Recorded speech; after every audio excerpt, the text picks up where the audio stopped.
कक्षा 9 हिंदी पाठ्य पुस्तक क्षितिज का पाठ 8 वाक के प्रश्न उत्तर। हेलो क्लास, आज हम क्षितिज का पाठ 8 ललद्यत के जो वाक हमने पढ़े थे उसके प्रश्न उत्तर करेंगे। पहले आपके बुक के जो क्वेश्चंस है वो करेंगे। पहला है, रस्सी यहाँ किसके लिए प्रयुक्त हुआ है और वह कैसी है।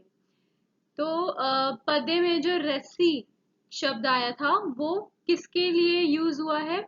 यहाँ रस्सी शब्द मनुष्य की सांसों की जो डोरी है उसके लिए प्रयुक्त हुआ है, जिसके सहारे वह शरीर रूपी नाव खींच रही है। ठीक है, जो कवित्री है वो उस रस्सी है ना, मतलब सांसों की डोरी को खींच रही है। यह रस्सी कच्चे धागे से बनी होने के कारण बहुत कमजोर है। अगला है, कवियत्री द्वारा मुक्ति के लिए किए जाने वाले प्रयास व्यर्थ क्यों हो रहे हैं। कवियत्री देखती है कि इतने दिन बीत गए और अंत समय निकट आने के बाद भी परमात्मा से उसका मेल नहीं हो पाया है। वह लोभ मोह माया से मुक्त नहीं हो पाई है। उसकी सांसों की डोर बहुत कमजोर है, इसीलिए उसके द्वारा मुक्ति के लिए किए गए प्रयास व्यर्थ हो रहे हैं। अगला है, कवियत्री का घर जाने की चाह से क्या तात्पर्य है। तो घर जाने की चाह से क्या तात्पर्य है कवित्री का, कि परमात्मा की शरण में जाने से है ना। परमात्मा की शरण में वो जाना चाहती है ताकि वह संसारिकता से मुक्ति पा सके। भाव स्पष्ट कीजिए। जेब टटोली कौड़ी न पाई, इसका भाव यह है कि सहज भाव से प्रभु भक्ति न करके कवित्री ने क्या किया है, संसारिक आडंबरों का सहारा लिया, जिस कारण जीवन के अंत में भी उन्हें कुछ प्राप्त नहीं हो सका। खा खाकर कुछ पाएगा नहीं, ना खाकर बनेगा अहंकारी। मतलब हम भोग विलास में लगे रहेंगे तो भी हमें कुछ नहीं मिलेगा, है ना। और भोग विलास को त्याग भी देंगे तो भी हमें कुछ नहीं मिलेगा, बल्कि हम अहंकारी बन जाएंगे। इस पंक्ति में कवित्री ने मनुष्य को संसारिक भोग और त्याग के बीच का मार्ग अपनाने की सलाह दी है। ज्यादातर भोग विलास में डूबे रहने से मनुष्य को कुछ नहीं मिलता, और भोग से दूरी, मतलब पूरी तरीके से दूरी बना लेने पर उसके मन में अहंकार आ जाता है। तो इसीलिए उन्होंने क्या सलाह दी है कि हमें ना तो त्याग ही पूरी तरीके से कर देना चाहिए और ना ही भोग विलास में ही पूरी तरीके से लगे रहना चाहिए, बल्कि इन दोनों के बीच का जो रास्ता है, जो मार्ग है, उसको अपनाना चाहिए। बंद द्वार की साकल खोलने के लिए ललद्यत ने क्या उपाय सुझाया है। बंद द्वार की साकल खोलने के लिए कवित्री ने यह सुझाव दिया है कि मनुष्य को भोग और त्याग के बीच क्या करना चाहिए, बैलेंस बनाकर रखना चाहिए, है ना, संतुलन बनाए रखना चाहिए। ना तो भोग में लिप्त मग्न रहो, ना ही शरीर को सुखाओ, है ना, बल्कि बीच का रास्ता अपनाओ, तभी परमात्मा से मिलने का जो द्वार है वो खुल पाएगा। ईश्वर प्राप्ति के लिए बहुत से साधक हठ योग जैसी कठिन साधना भी करते हैं, लेकिन उससे भी लक्ष्य प्राप्ति नहीं होती। यह भाव किन पंक्तियों में व्यक्त हुआ है। तो ये जो भाव है ये इस पंक्ति में हुआ है। आई सीधी राह से गई न सीधी राह, सुषुम सेतु पर खड़ी थी बीत गया दिन आ, जेब टटोली कौड़ी न पाई, माझी को तू क्या उतराई, है ना। तो इसमें जो बताना चाह रही है, बताया है कवित्री ने कि ईश्वर प्राप्ति के लिए हम क्या करते हैं, कठिन तपस्या करते हैं, है ना। और कई तरह की और भी चीजें साधना करते हैं, कठिन प्रयास करते हैं, तपस्या करते हैं, तप में लगे रहते हैं, तो लेकिन उन चीजों से भी कुछ हासिल हमको होता नहीं है, हमें परमात्मा से मतलब परमात्मा की प्राप्ति नहीं हो पाती है। तो ये जो भाव थे कवित्री के वो इन पंक्तियों में थे। अगला है, ज्ञानी से कवित्री का क्या अभिप्राय है। तो कवित्री ने ज्ञानी उन लोगों का है जो अपने आप को मतलब ज्ञानी मानते हैं, है ना। तो ज्ञानी से कवित्री का अभिप्राय है जिसने आत्मा और परमात्मा के रिश्ते को जान लिया है, उन्हें ज्ञानी कहा है। वास्तव में ज्ञानी वह है जो अपने भीतर प्रभु को ढूंढ लेता है, क्योंकि ये जो कवित्री थी ललित, इनका भी यही मानना था कबीर की तरह ही कि जो ईश्वर है वो सर्वत्र है ना, मतलब हर जगह मौजूद है। और यहाँ तक कि साथ ही साथ वो मनुष्य के अंदर बसा हुआ है आत्मा के रूप में, है ना। तो अगर ईश्वर को कहीं बाहरी मतलब बाहर ना ढूंढ करके खुद अपने ही मन में अगर ढूंढा जाए तो वो उनको जरूर मिलते हैं। अब आता है रचना और अभिव्यक्ति। हमारे संतों, भक्तों और महापुरुषों ने बार बार चेताया है, मतलब वार्निंग दी है ना, बताया है कि मनुष्यों में परस्पर किसी भी प्रकार का कोई भेदभाव नहीं होता, लेकिन आज भी हमारे समाज में भेदभाव दिखाई देता है। अब इसका पहला है, आपकी दृष्टि में इस कारण देश और समाज को क्या हानि हो रही है। तो ये जो भेदभाव चल रहे हैं इसकी वजह से जो देश है और जो हमारा समाज है उसको क्या नुकसान हो रहा है। हमारे समाज में जाति, धर्म, भाषा, संप्रदाय आदि के नाम पर भेदभाव किया जाता है, राइट। इससे समाज और देश को बहुत हानि हो रही है। समाज जो है वो हिंदू मुसलमान में बंटकर भाईचारा खो बैठा है। दोनों ही एक दूसरे के शत्रु बन गए हैं।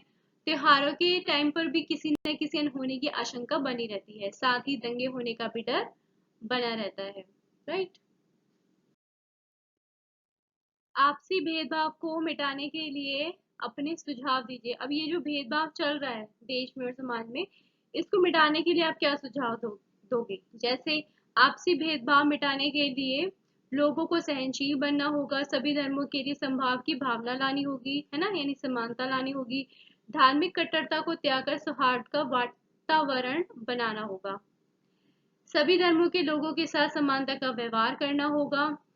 फिर यहाँ पर है सरकार। सरकार ऐसे कानून बनाए जिससे जाति भेदभाव को बढ़ावा न मिले। नौकरियों, शिक्षा और किसी अन्य सरकारी योजनाओं में भी आरक्षण को बढ़ावा नहीं देना चाहिए। स्कूली शिक्षा भी एक क्षमता पर आधारित हो। ओके, तो अब आते हैं इस पाठ के कुछ अन्य प्रश्न। पहला है, थल थल में बसता है शिव ही, कवित्री ने शिव किसे कहा है, उनका वास कहाँ बताया है। अब जो शिव जो कविता में आया है नाम, ये उनके आराध्य हैं, है ना, उनकी पूजा करती थी वो।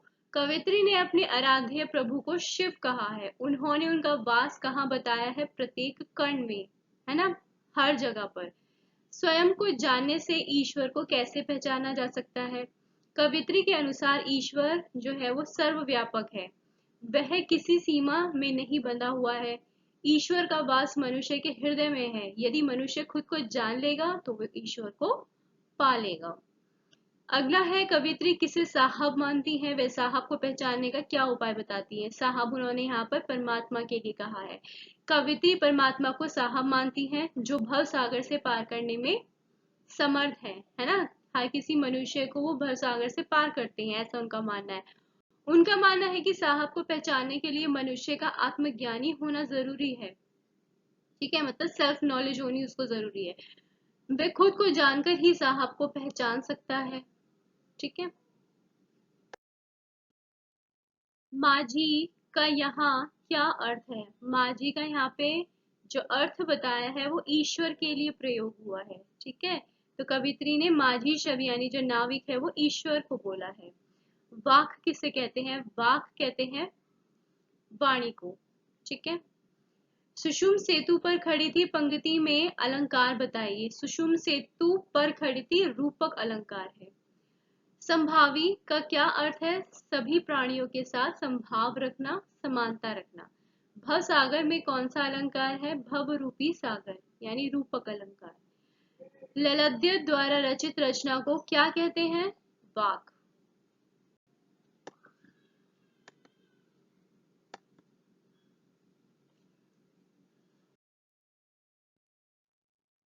ललद्य का जन्म कहाँ हुआ था, कश्मीर में स्थित पामपुर के सिमरा गांव में। रस्सी किसके लिए प्रयोग हुआ है, जो जीवन रूपी डोरी है उसके लिए।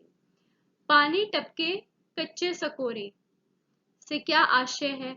कवित्री का आशय यह है इससे कि मानव शरीर जो है वो धीरे धीरे कच्चे सकोरे की तरह कमजोर हो रहा है। ठीक है, और एक दिन वो नष्ट हो जाएगा। जिस प्रकार कच्चे सकोरे से धीरे धीरे पानी टपकने से वो नष्ट हो जाता है, उसी तरह शरीर भी धीरे धीरे अपनी निश्चित आयु को प्राप्त हो रहा है। खा खा खाकर कुछ प्राप्ति क्यों नहीं हो पाती? खा खाकर यह भोग विलास का प्रतीक है। ठीक है, मनुष्य का जीवन जितना अधिक भोग विलास में डूबता जाता है, उतना ही भगवान से वो दूर हो जाता है। उसका मन ईश्वर की भक्ति में नहीं लगता और ईश्वर की प्राप्ति के बिना इस दुनिया से पार होना संभव नहीं है। भेद न कर क्या हिंदू मुसलमान में निहित अर्थ को स्पष्ट करें।